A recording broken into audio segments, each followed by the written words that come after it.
يا أيها الذين آمنوا اذكروا الله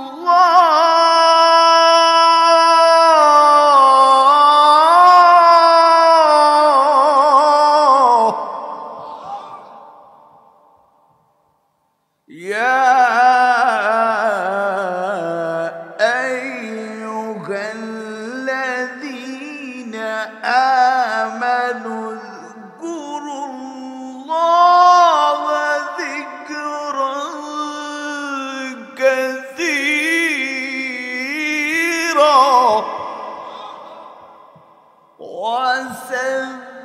وسبحوه بكرة وأصيلا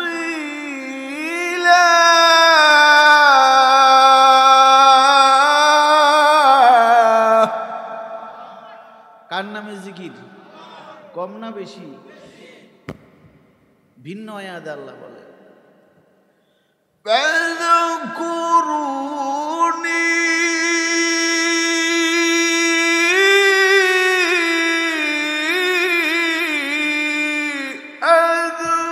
আযকুরুকুম ওয়াশকুরুলি ওয়ালা তাকফুরুন।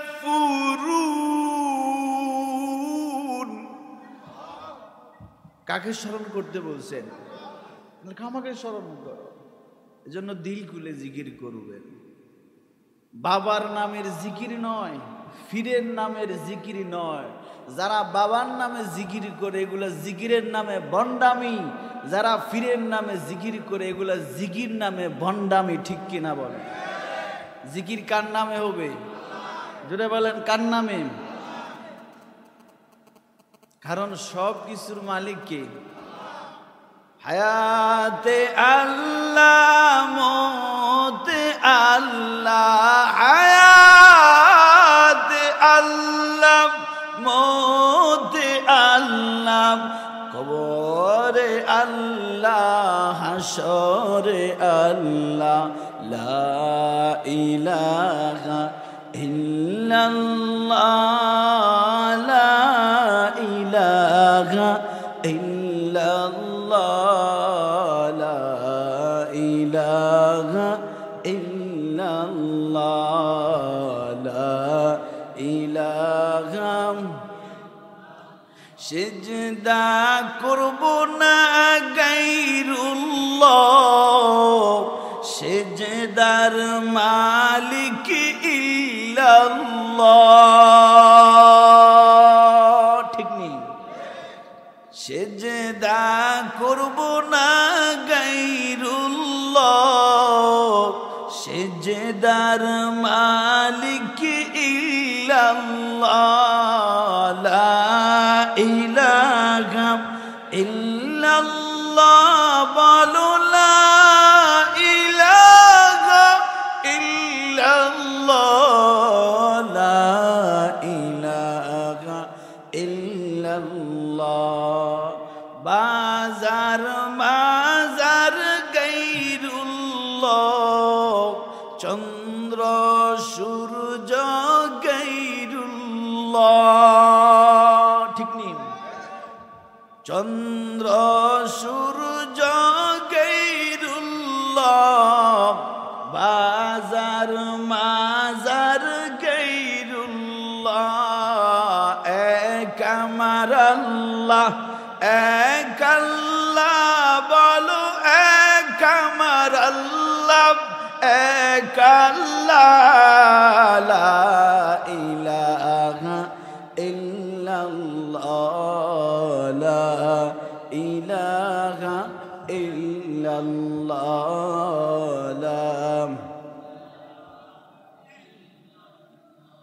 লা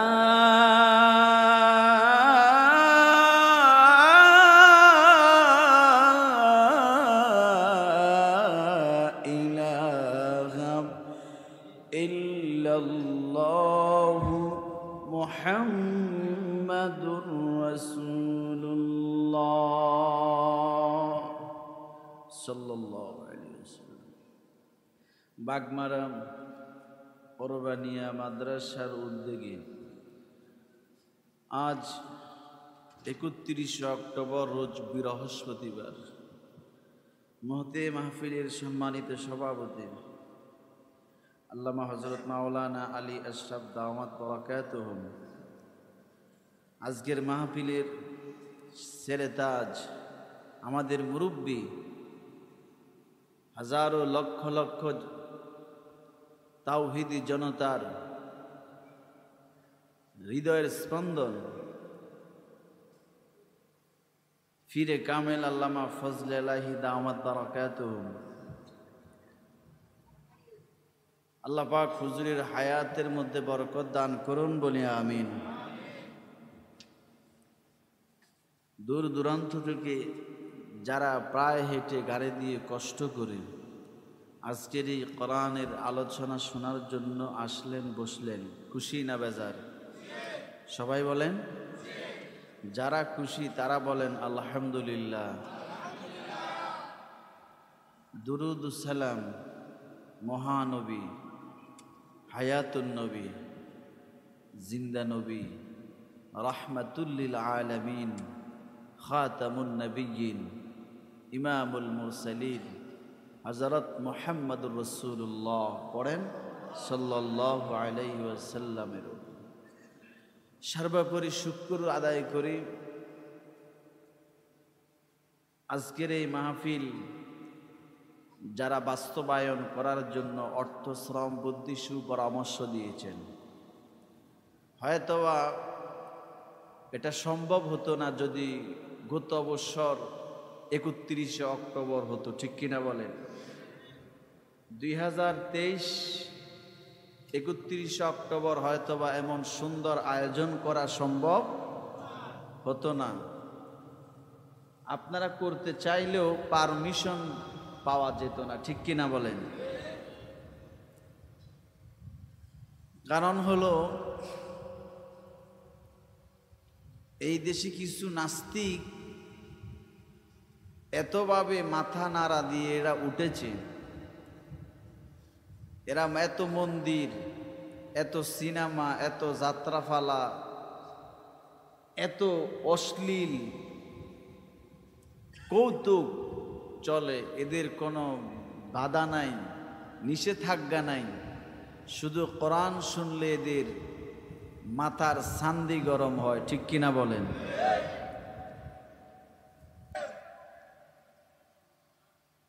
ফেরাউন নাই, নমরুদ, হামান নাই, কারুন নাই, সাদ্দাত নাই, কিন্তু তাদের ক্ষমতার মসনদে বসে যে জুলুম করেছেন, অন্যায় করেছেন, অপরাধ করেছেন, এই সকল জালেম শাসকের কথা এখনো মানুষ বলে কি বলে না?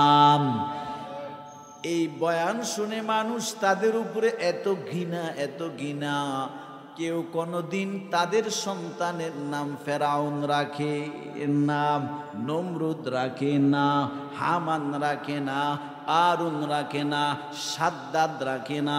বলে কেন রাখো না? কয় শুধু মুসলমানেরা রাখে না, না না, বরং তাদের লাইনে বেঈমানেরাও এই নাম রাখতে রাজি না। কয় কেন রাখতে রাজি না? কয় জুলুম বাজরে দুনিয়ার কেউ ভালোবাসে না, ঠিক কিনা বলেন? এর বরুড়া থানার মানুষ, অতএব ক্ষমতা চিরকাল থাকে না, ক্ষমতা দেওয়ার মালিক কে বলেন?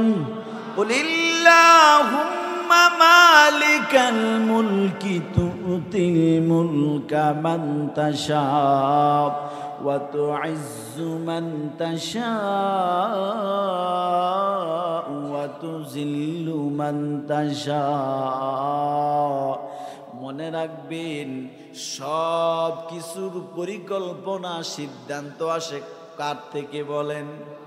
যে ডক্টর ইউনূস, উনি যে এই দেশের এই বয়সে উনি এই দায়িত্ব পালন করবেন, উনি কল্পনা করছেন? উনি আসছেন মামলার হাজিরে দিতে। কি দিতে? ওনার নামে মামলা হয়েছে না? উনি আসছেন 80 বছর প্লাস একটা বয়স্ক মানুষ, উনি আসছেন ওনার মামলার কি দিতে, হাজিরা দিতে। আর ওনাকে রাষ্ট্রের প্রধান যিনি ছিলেন উনি বলছেন পদ্মা নদীতে চুবাইতে। কি আপনারা শোনেন নাই, খবর রাখেন না? উনি আসছে মামলার হাজিরা দিতে, আর বলছে রাষ্ট্রের প্রধান চেয়ার যিনি বসছেন তিনি বলছেন তিনাকে পদ্মা নদীতে 2টা চুপ দিয়েইতে। কিন্তু আল্লাহ কয় তুই কস পানিতে চুবাইবি, আমি তোরে সরাইয়া তারে বসাই দিছি। ঠিক কিনা বলেন? চিন্তা করছেন আপনি? যেই এই কথা বলছে তাকে পদ্মা নদীতে 2টা চুবানি দিবে, সেইও চিন্তা করে নাই যে তার চেয়ারে সেই বসবে। ঠিক কিনা বলেন? যাকে বলছে সেও চিন্তা করে নাই আমি তার চেয়ারে বসবো। ঠিক কিনা বলেন? তাহলে পয়সালা আসে কার থেকে? কোত্থেকে?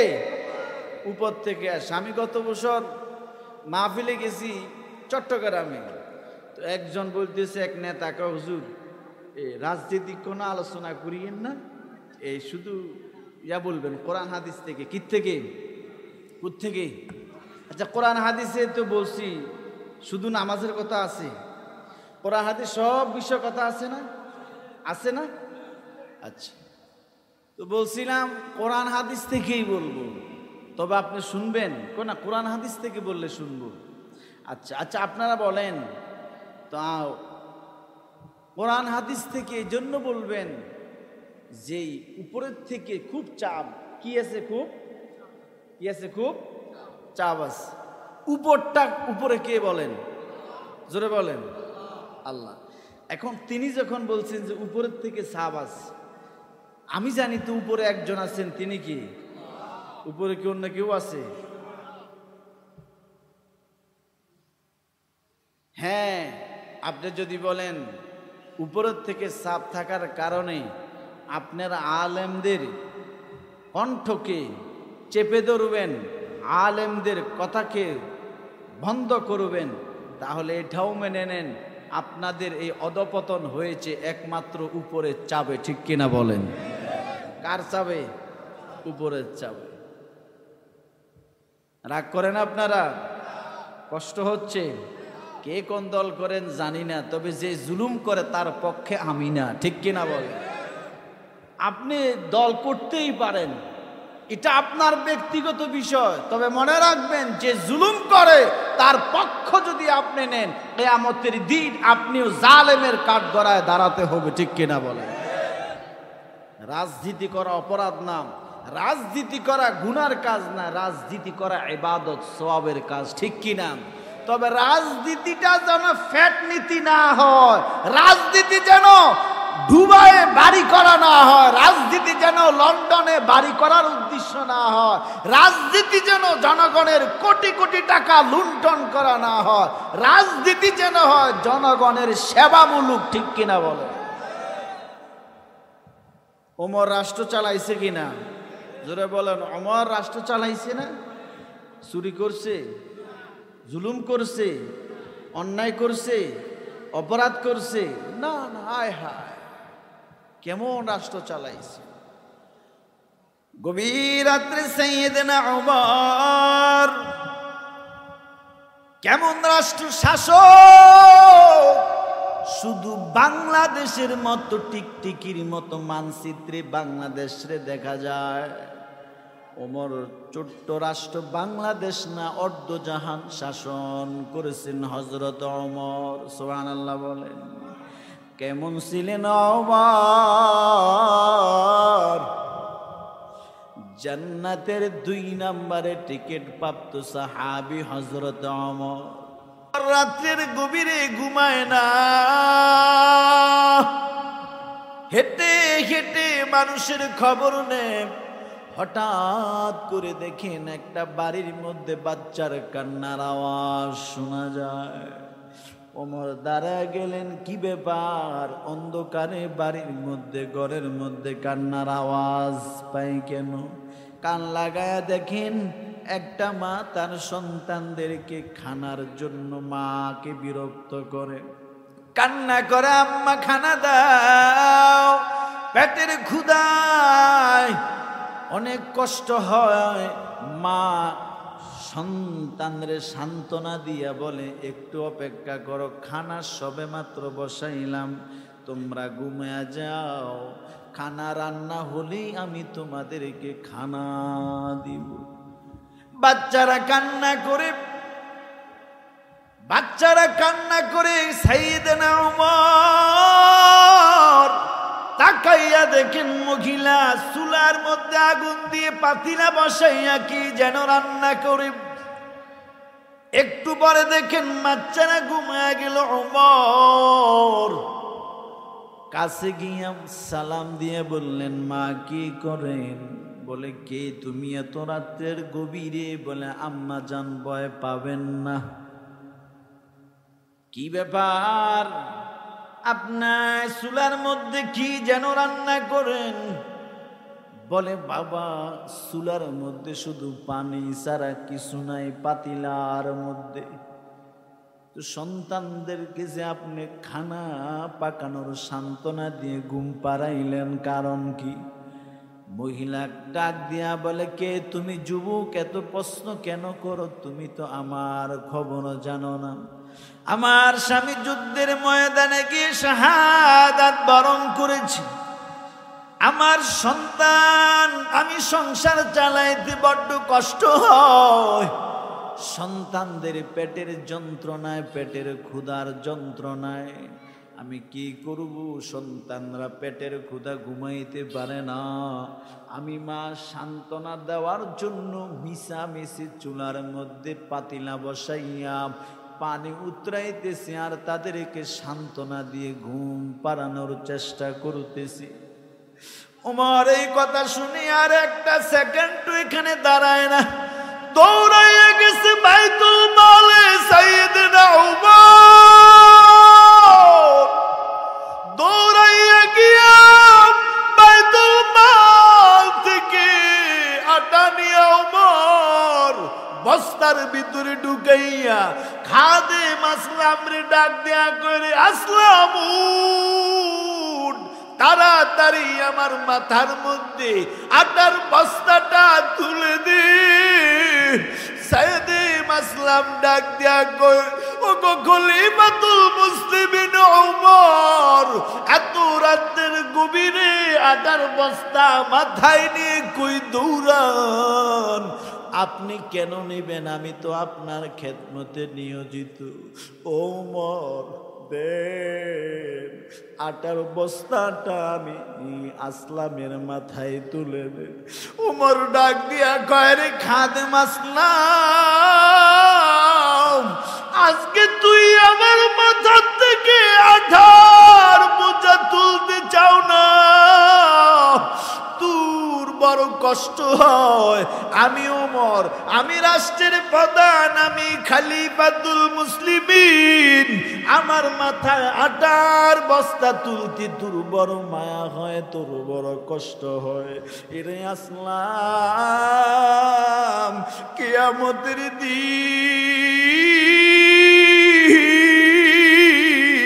তুই আসলাম কিন্তু আমার গুনার ভাগ নিবা না, আমার অন্যায়ের ভাগ তুমি নিবা না, আমার অপরাধের ভাগ তোমার কাঁধে নিবা না।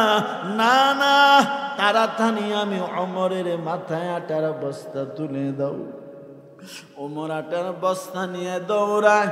লম্বা আলোচনা বুঝানোর জন্য বলি, সেই ওমর আটার বস্তা নিয়া ওই মহিলার বাড়ি গিয়ে আটা নামাইলেন। মা সহ রুটি বানাইয়া সন্তানদেরকে ঘুম থেকে উঠাইয়া রুটি খাওয়াইলেন। বাচ্চারা ঘুমায়া গেল। এবার মহিলাকে বলে, মা আপনিও রুটি খান। মহিলাটা রুটি খাওয়ার পরে এবার মহিলাটার মনে জাগলো, কে যে তুমি যুবক, আমার কষ্ট দেখে বাচ্চার কান্না শুনিয়া গভীর রাতের যেই রাষ্ট্রের খলিফা হযরত ওমর, যেই রাষ্ট্রের খলিফা হযরত ওমর, সেই ওমরকে দেখে না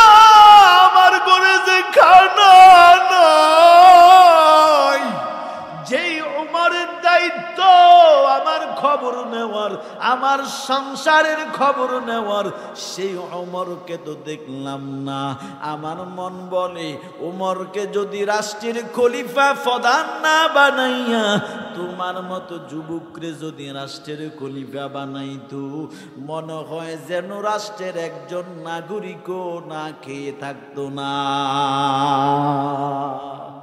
কার সামনে কার কথা কয় চিন্তা করছেন? পরিচয় দেয় না, এখনো পরিচয় দেয়। এরে বরুড়ার মানুষ, এরে কুমিল্লার মানুষ, অর্ধজাহানের শাসক, অর্ধজাহান শাসন করেছেন ওমর। জান্নাতের 2 নম্বরে টিকিট প্রাপ্ত সাহাবী, যার শানে রাসূল বলেন ক্বালান নবী সাল্লাল্লাহু আলাইহি ওয়া আলিহি ওয়াসাল্লাম লাউ কানা বাদি নাবিয়্যুন লাকানা উমর। আল্লাহর নবী বলেন, আমার মায়ার নবী বলেন, উমরের ব্যাপারে আল্লাহর নবী ১৩,০০০ বছর আগে বলে গেছেন, নিরে দুনিয়ার মানুষ, আমি মুহাম্মদ নবীর পরে কোন নবী নাই। আনা খাতামুন নাবিয়্যিন লা নবিয়্যা বাদি, আমি নবীর পরে কোন নবী নাই, আমি হলাম শেষ নবী। ও দুনিয়ার মানুষ, আল্লাহ আমার দুনিয়াতে, আল্লাহ আমার বানাইছেন আগে, দুনিয়ায় পাঠাইছেন পরে। সব নবীর দুনিয়ায় পাঠাইয়া আমার আল্লাহ দুনিয়াতে শেষে পাঠাইলেন, আমার আখেরে পাঠাইলেন। বানাইছেন আউয়াল প্রথম, কিন্তু দুনিয়াতে পাঠাইলেন সবার পরে, কিন্তু আমি শেষ, আমার পরে কোনো নবী নাই। যদি দিত, যদি আল্লাহ আমার পরে এই জমিনে নতুন করে কোন নবী পাঠাইতো, আল্লাহ আমার কলিজার সাহাবী, আমি নবীর হাতে গড়া সাহাবী, আল্লাহ পাক হযরত ওমরের নবী বানাইতো। কিন্তু আমার পরে তো কোনো নবী নাই। ও কুমিল্লার মানুষ, জান্নাতের 2 নম্বরের টিকিট পাইছেন। নবীর পরে নবী হইলে ওমর নবী হইতেন, এমন সাহাবী ওমর অর্ধজাহান শাসন করেছেন। এরপরও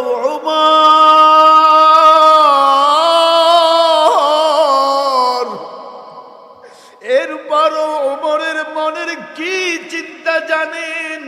উমর বলে, কিয়ামতের ময়দানে আল্লাহ যদি সব মানুষের দাঁড় করাই আল্লাহ যদি বলে, ও হাসরবাসীরা, তোমরা সব জাহান্নামে যাও, তোমরা সব জান্নাতে যাও, একজন মানুষ জান্নাতে যাও।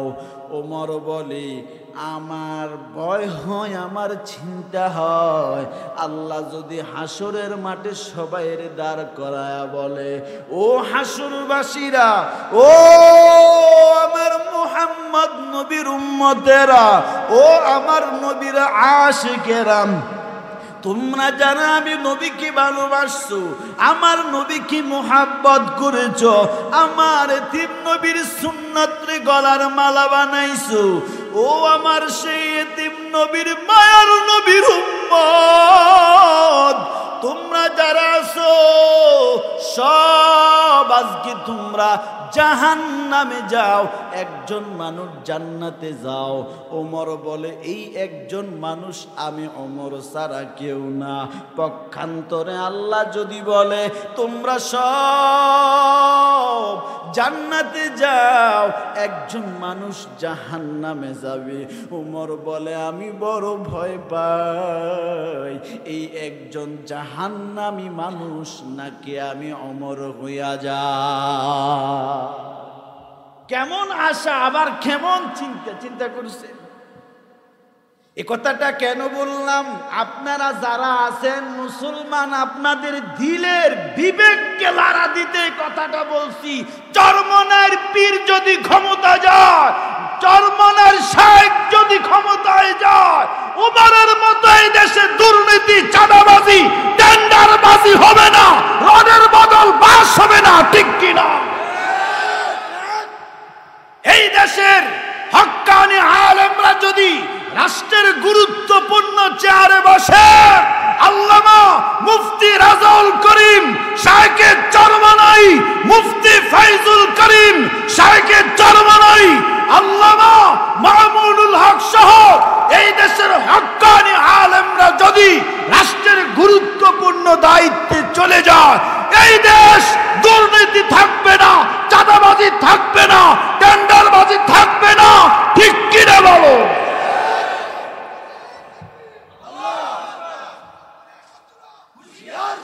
ওইছে মুসলমানের শত্রুরা হুঁশ ঠিকই আছে, আমরা হুঁশ নেই, ঠিক কিনা বল? না হলে 50 বছরের উপরে হয়ে গেল এই দেশ স্বাধীন হয়েছে, আমাদের বাড়ে মালয়েশিয়া স্বাধীন হয়ে তারা বিশ্বের মধ্যে উন্নত রাষ্ট্র হিসেবে তারা পরিচয় লাভ করেছে, আর আমরা 50 বছর পার হওয়ার পরও আমরা এই দেশকে এখনো বিশ্বের দরবারে সুশীল রাষ্ট্র, উন্নত রাষ্ট্র হিসেবে পরিচয় দিতে পারি না, ব্যর্থ হয়েছি। বরঞ্চ উন্নত রাষ্ট্র পরিচয় দিব তো দূরের কথা, দুর্নীতিতে একবার নয়, দুইবার নয়, তিনবার নয়, একে একে 4 বার চ্যাম্পিয়ন হয়েছে, ঠিক কিনা? তাহলে কি বুঝলেন? আবার চোরদেরকে সেই জায়গায় বসাবেন? এই শাইখে চরমনাই মুফতি ফাইজুল করিম দামাত বারাকাতুহুম বলেছেন, চেয়ারের পরিবর্তন ব্যক্তির পরিবর্তন নয়, নীতির পরিবর্তন চাই, ঠিক কিনা বল? এই চেয়ারে আগে একজন বসে ঘুষ খাইতো, কি খাইতো? দুর্নীতি করতো মনে করেন। এই চেয়ারটায় বসে রাষ্ট্রের এরকম অনেক চেয়ার আছে না, এমপি মন্ত্রী এভাবে আছে না, এই চেয়ারে বসে একজনে দুর্নীতি করছে, হাজার হাজার কোটি টাকা চাঁদাবাজি করছে, ঠিক কিনা বলেন? এখন এই লোকটার সরাইয়া দিছেন, এর দুর্নীতি ধরা খাইছে রে, বাদ দিয়ে দিছেন, আর একজন বসাইছেন, এ বেড়াও খাইতেছে, এরপরে কইরে হরাও সরাইয়া, হ্যাঁ দুর্নীতি ধরা খাই, আর ধরা খাইলে না বাদ দেয়, আর আগে তো বাদ দেয় না, ঠিক কিনা বলেন? কথা কয় না, এতে ধরা খানে না তোরা বাদ দিছে নামনে, নইলে তো কেউ জানে না ডাল মে কুছ কালা হয়, ধরা খাইলেই না। ওই যে জামালপুরের ডিসির গত কয়েক বছর আগে যে একটা আকামের ভিডিও বাইর হয়েছে, খবর আসেনি আপনাদের? হ্যাঁ, আমাদের টাকলা মুরাদ ভিডিও ভাইরাল হয়েছে, খবর পাইছেন নি? কল রেকর্ড ভাইরাল হয়েছে, খবর পাইছেন? এটা বাইর হইছে দেন না, ঠিক কিনা বলেন? ওনারটা বাইর হইছে, আর বাকি যারা আছে এরা ফিসার। জামালপুরের ডিসিটা ভিডিও ভাইরাল হয়েছে, বাহির করছে যে কোনো ভাবে, আর বাকি সব ডিসি ফিসাব, তাহাজ্জুদ করে।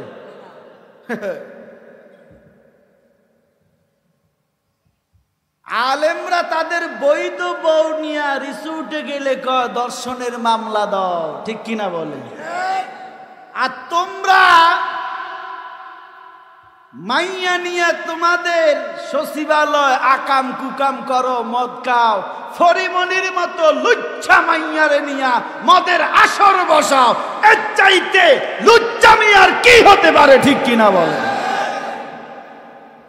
ফরিমনিরে যেই তদন্ত করার, তার মামলা তদন্ত করার দায়িত্ব যারে দিছে, ইডা হিতির খাদে পড়ে গেছে, এটা হিতির কি, এটা হিতির ফ্যামে পড়ে গেছে।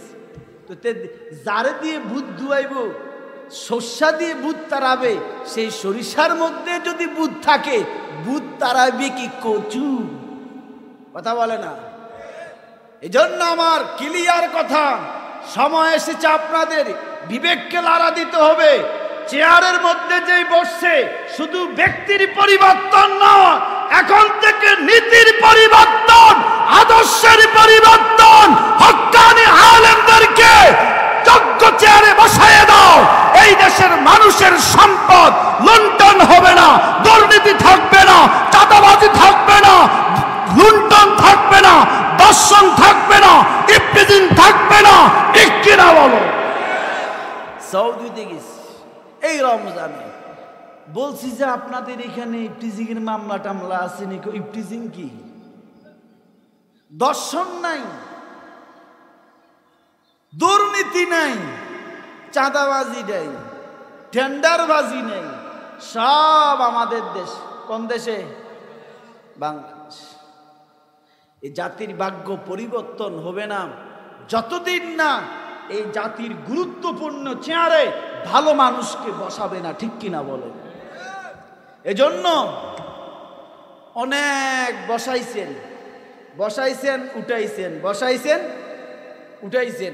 এবার বসানি আর উঠেনি নয়, এবার আর ব্যক্তির পরিবর্তন নয়, এবার নীতির পরিবর্তন চাই। ঠিক কিনা বলেন? এবার কিসের পরিবর্তন? নীতির পরিবর্তন করতে হবে আমাদেরকে। ইসলামিক রাষ্ট্র চান আপনারা? যারা বলেন চান, সিল কই মারবেন? নৌকায় না, বহুত মারছেন সিল, সিলের অভাব নাই। এবার হাত পাকাতে মারবেন। কোথায় মারবেন? এবার যেখানে সেখানে ভোট দিব না ভাই। ঠিক কিনা বলো? ভোট দিব ভাই হাত পাকাতে, যেথায় মাওলা খুশি থাকে। ঠিক কিনা বলে? ইসলামিক দলকে একটু ক্ষমতায় বসান, দেখবেন এই দেশ সোনার দেশ হয়ে যাবে। ঠিক কিনা বলেন? সোনার দেশ হয়ে যাবে। ঠিক কিনা বলেন? তো আমি ওমরের কথাটার থেকে কি বুঝলেন?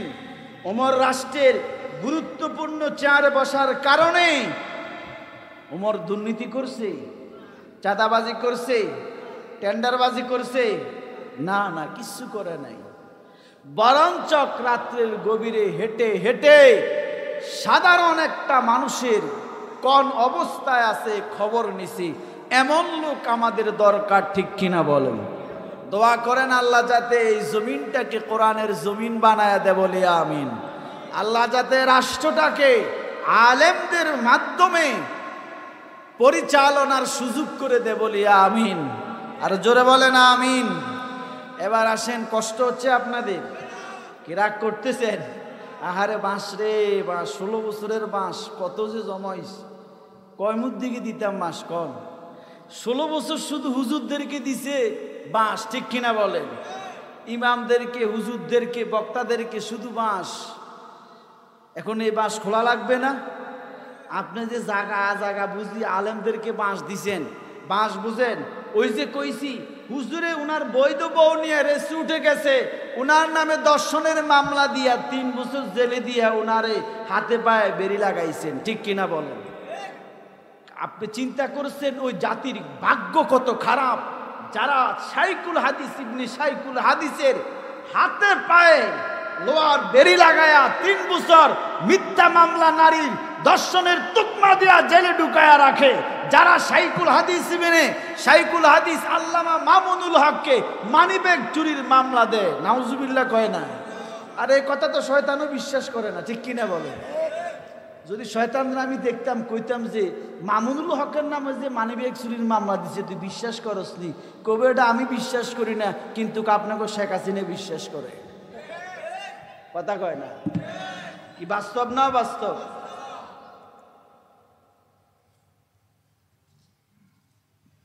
আল্লাহ আমাদেরকে হেদায়েত দান করুন। জোরে বলেন। কষ্ট হয়? আর একটু বলবো নি? আসেন এবার আমার তেলাওয়াত কি আয়াত আল্লাহ কি বলে। মিনহা খালাকনাকুম ওয়া ফিহা নুঈদুকুম ওয়া মিনহা নুখরিজুকুম তারাতান উখরা। বলেন আমি তোমাদেরকে মাটি দিয়ে বানাইলাম। কি দিয়া? অহংকার করিও না। এক নাম্বার, আমি আল্লাহ তোমাদেরকে মাটি দিয়া বানাইলাম।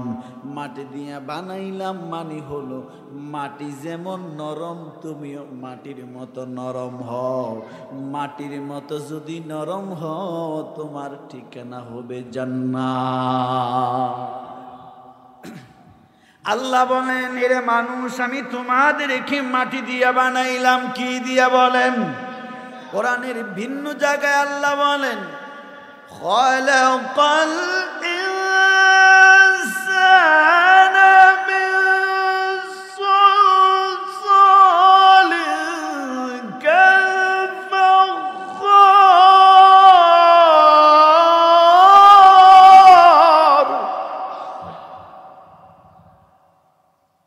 ওয়া খালাকাল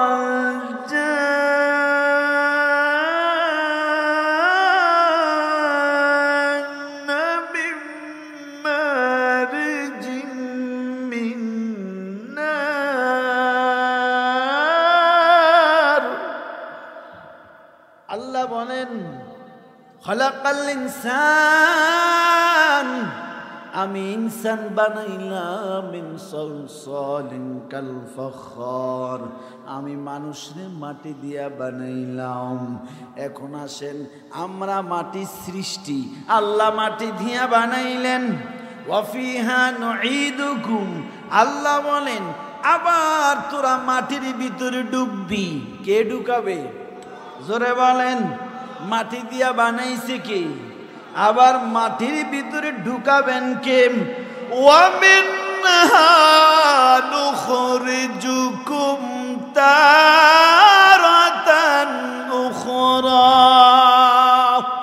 আমি যে আল্লাহর হুকুমে তোদেরকে মাটি দিয়া বানাইয়া দুনিয়ায় পাঠাইলাম, আবার আমি আল্লাহর হুকুমে তোরা মাটির ভিতরে ডুববি। আবার আমি আল্লাহর হুকুমে তোদেরকে আমি আল্লাহ মাটি থেকে জীবিত করে তুলব। ঠিক কিনা? এবার আসুন, আল্লাহ দুনিয়ায় পাঠাইছেন, আবার দুনিয়ার থেকে কবরে নিবেন। ঠিক কিনা বলেন? আসার সময় তো এক একজনে কয়েকশো ভরি স্বর্ণ নিয়ে আসছেন। হ্যাঁ, টাকার বস্তা নিয়ে আসছেন, হীরা মুক্তা নিয়ে আসছেন। কেমনে আসছেন? হ্যাঁ, খালি বিশ্বাস হয়? আচ্ছা, বাদ দিলাম, খালি হাতে আসছেন। লুঙ্গি টুঙ্গি তো পরে আসছেন মনে হয়, লুঙ্গি প্যান্ট, 3 কোয়ার্টার। এখন দেখি বাংলাদেশের কিছু ইয়াং ছেলেরা ঢাকা শহরে বিশেষ করে এরা এক রকমের একটা ফ্যান বাইরিস, এটা হাঁটুর এখানে কি মোটর সাইকেল চালায়, হাঁটায় দেখবেন এই হাঁটুর উপরে এটা আপনার পরে থাকে, বুঝছেন? এটা স্টাইল। এটা কি? আয় হায়, আমি চিন্তা করি, ড্রাইভারে বলছি 2024-এর স্টাইল যদি হাঁটুর উপরে হয়, আল্লাহ জানে যদি হায়াতে বাঁচায় 2030-এর জানে কি তো আল্লাহ জানে। ঠিক নি বলেন? আয় হায়, 17 টাকা মুসলমান নরনারীর জন্য কি? জোরে বলেন ফরজ। আমরা শুধু জানি নামাজ পড়া ফরজ, ঠিক নি?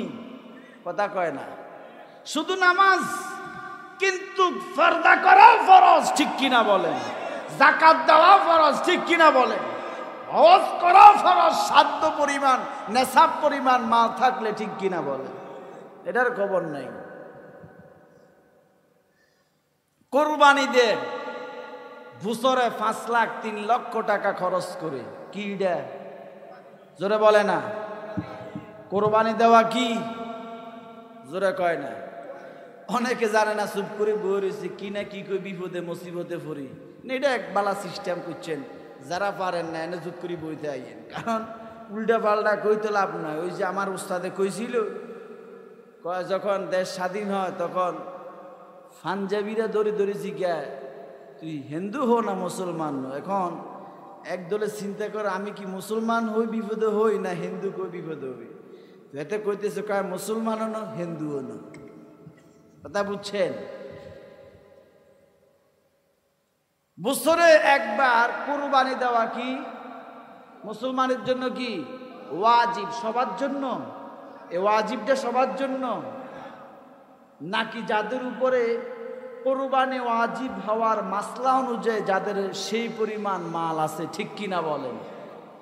তাহলে বছরে একবার কুরবানি দেওয়া নেশাব পরিমাণ মাল থাকলে ওয়াজিব, ঠিক নেই? আর দৈনিক 5 ওয়াক্ত নামাজ পড়া কি? জোরে বলে না?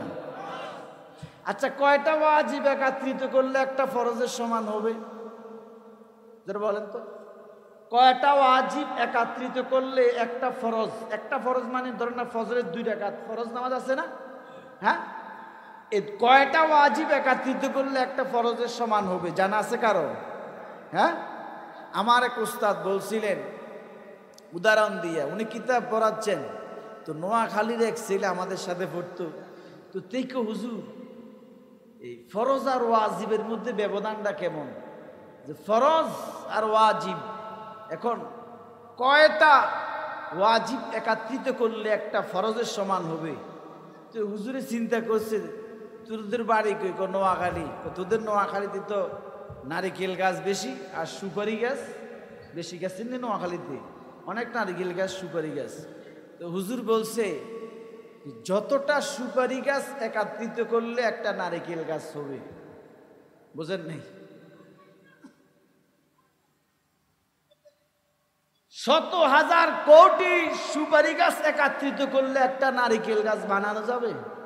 ঠিক আপনি জীবনে যদি 60 বছর বাঁচেন, বছরে যদি 3 লক্ষ 2 লক্ষ টাকার প্রতি বছরে গরু কিনে যদি কুরবানি দেন, 60 বছরে যদি দেন, 60 বছরের 60টা ওয়াজিব, 60টা গরু, 60টা ওয়াজিব যদি আপনি একত্রিত করেন, আল্লাহর কসম ফজরের 2 রাকাত ফরজ নামাজের সমান হবে না। বিশ্বাস হয় আপনাদের? আল্লাহ বুঝদান করেন, বলি আমিন। আরে জোরে বলেন আমিন।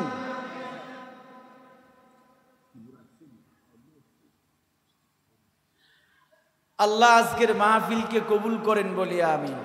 আমি কি আর 10 মিনিট বলবো আপনাদেরকে? আমি যে আয়াত পড়ছি এর থেকে আর 10 মিনিট সময় নিব। বসবেন আপনারা? ঘুম আসতেছে? বছরের শুরু তো, আমারও একটু শরীরে এখনো হিট আছে, আপনাদেরও মনে করেন এখন মোটামুটি একটা ব্যবসা আছে, ঠিক কিনা বলেন? এ তো দৈনিক করতে করতে এক মাস হলে দেখবেন যে এমনি শরীর দুর্বল হয়ে যাবে। এজন্য ধৈর্য সহকারে আর 10টা মিনিট সময় দিবেন। মিনহা খালাকনাকুম ওয়া ফিহা নুঈদুকুম ওয়া মিনহা নুখরিজুকুম তারাতান নুখরা। বলে আমি তোমাদেরকে মাটি দিয়া বানাইলাম, আবার মাটির ভিতরে নিয়ে আসব, আবার আমি আল্লাহ তোমাদেরকে মাটি থেকে জীবিত করে তুলব। হাদিস শরীফে রাসূল বলেন, আল কবরু রাউযাতুম মির রিয়াজিল জান্নাম। কোন কোন উম্মতের জন্য কবরটা হবে জান্নাতের বাগান, আবার কোন কোন উম্মতের জন্য কবরটা হবে জাহান্নামের একটা গর্ত। যাদের জন্য কবরটা জান্নাতের বাগান হবে, এদেরকে কবরে রাখে, অন্ধকার করে রাখে, 3.5 হাত কবরে রাখে, সাদা কাপড় পরায়া রাখে, অন্ধকার ঘরে রাখে, আপন কেউ হয় না, ঠিক কিনা বলেন? নবী বলেন যাদের কবর হবে আল কবরু রাউযাতুম মির রিয়াদিল জান্নাহ, মদিনার নবী বলেন এদেরকে যদিও 3.5 হাত মাটির ঘর, কিন্তু না না, এদের কবরটা আসলে 3.5 হাত থাকে না। ইলা মাদ্দাবিল বাসার, কয় চোখের দৃষ্টি যত দূর যাবে কবরটা ঠিক ততটা প্রশস্ত করে দেওয়া হয়। 2 নাম্বার, এদের অন্ধকার কবরে এদেরকে রাখছে সাদা কাপড় পরে। কয়টা কাপড় বলেন? 3টা সাদা কাপড়। মদিনার নবী বলেন এদের গায়ে সাদা তিনটা কাপড় থাকে না, এদের গায়ের মধ্যে জান্নাতি পোশাক পরানো হয়। এদেরকে রাখছে মাটির ঘরে, মাটির বিছানা, মাটির বিছানায় রাখা হয়। মদিনার নবী বলেন না না, জান্নাতি ব্যক্তির জন্য কবরে মাটির বিছানা থাকে না। কয় আল্লাহর সাথে সাথে ফেরেশতাদেরকে কয়, ফেরেশতারা দুনিয়ায় বান্দা অন্ধকারে ঠান্ডার ভিতরে জায়নামাজ বিছায়া মাটির ঘরে আমার বান্দা দামি লেপ, দামি খাট, দামি জাজিব পালং সারিয়া আমার বান্দা মাটির জমিনে জায়নামাজ বিছায়া আমার বান্দা আমার কদমে সিজদা দিছে রে ফেরেশতারা। হায় ফেরেশতারা তাড়াতাড়ি কর, আমার বান্দার কবরে মাটির বিছানা নয়, আমার বান্দার কবরে জান্নাতের বিছানা বিছায়া দাও। কবর অন্ধকার রাখবা না, জান্নাতের আলো দিয়ে দাও। সুবহানাল্লাহ, কত শান্তি, কত শান্তি। আর যদি আও হুফরাতুম মিন হুফারিন নার, যদি জাহান্নামের গর্ত হয় তাহলে কিন্তু কেমন হবে জানেন? ইলা মাদ্দাবিল বাসার হবে না, চোখের দৃষ্টি যত দূর যায় অতটা প্রশস্ত হবে না। কয় ফেরেশতাদেরকে আল্লাহ বলবে কবরকে চিবাইতে চিবাইতে আল্লাহর হুকুমে মাটি এমন জোরে সংকীর্ণ, এমন জোরে চাপ দিবে, এই সিনা এই সিনা, ডান বাম, এই দুইটা সিনাকে এমন জোরে চাপ দিবে ও ডান পাঁজরের হাড্ডি বাম পাঁজরের সাথে মিশে যাবে। কেমনে? রসুল হাত তুলে দেখায়, হাদিসের বর্ণনা। রসুল সাহাবীদের সামনে হাত উঁচু করে দুই হাতের আঙ্গুলগুলি পাকা করে এইভাবে লাগাইয়া এইভাবে দেখায়, সাহাবীরা দেখো ডান হাতের আঙ্গুল বাম হাতের আঙ্গুলের সাথে যেমন মিশে যায়। আও হুফরাতুম মিন হুফারিন নার, যার কবর জাহান্নামের গর্ত হবে, মাটি এমন জোরে চাপ মারবে তার ঠিক ডান পাঁজরের হাড্ডি বাম পাঁজরের সাথে ঠিক তেমনি মিশে যাবে। কল্পনা করতেছেন আপনি? শুধু তাই না, মদিনার নবী বলেন এই ফেরেশতারা এই হুফরাতুম মিন হুফারিন নার, জাহান্নামীর কবরে জাহান্নামের বড় বড় সাপ আসবে, বিষাক্ত বড় বড় সাপ এসে জাহান্নামী গুনাহগারের কবরে কামড়াইতে শুরু করবে। 2 নাম্বার 3 নাম্বার, জাহান্নামীর কবরের মধ্যে জাহান্নামের আগুন জ্বলে উঠবে, শাস্তি শুরু হয়ে যাবে। আল্লাহ পাক আমাদেরকে জাহান্নামের কবরের আযাব থেকে মুক্তি দান করেন, বলি আমিন। আরো দিল খুলে বলেন আমিন।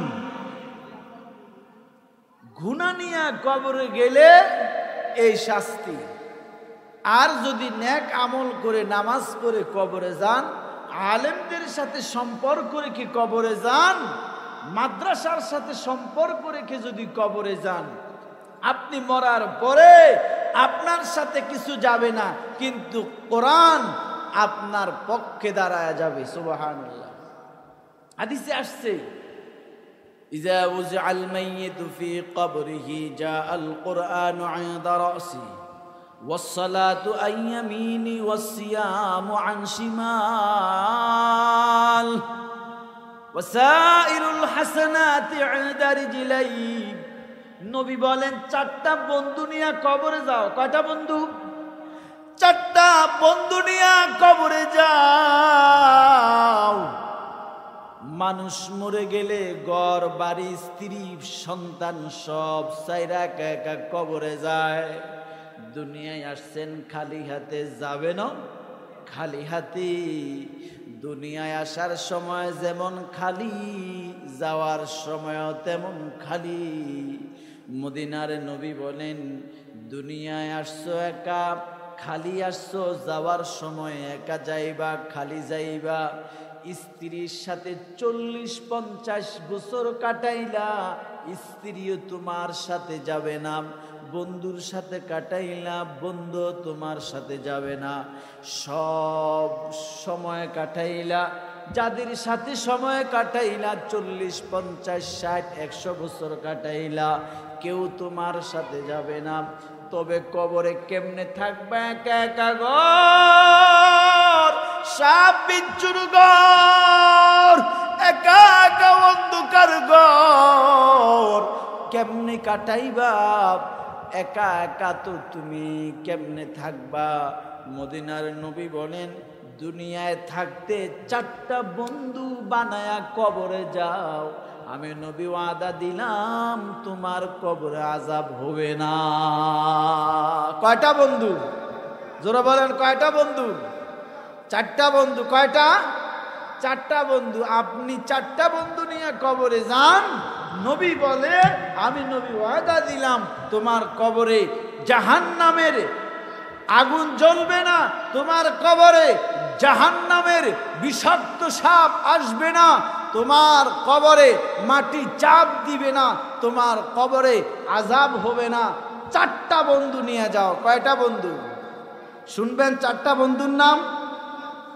শুনতে চান 4টা বন্ধু কি? এই 4টা বন্ধু নাম শুনবেন আপনারা? এই 4টা বন্ধু নিয়ে যাবেন। বলবো, বলার আগে আপনাদের কাছে আমার ছোট্ট একটা আহ্বান থাকবে, ছোট্ট একটি আকুতি থাকবে, যেই কোরআনওয়ালার সাথে কোরআনের মহব্বত রাখার দরকার আছে না নাই?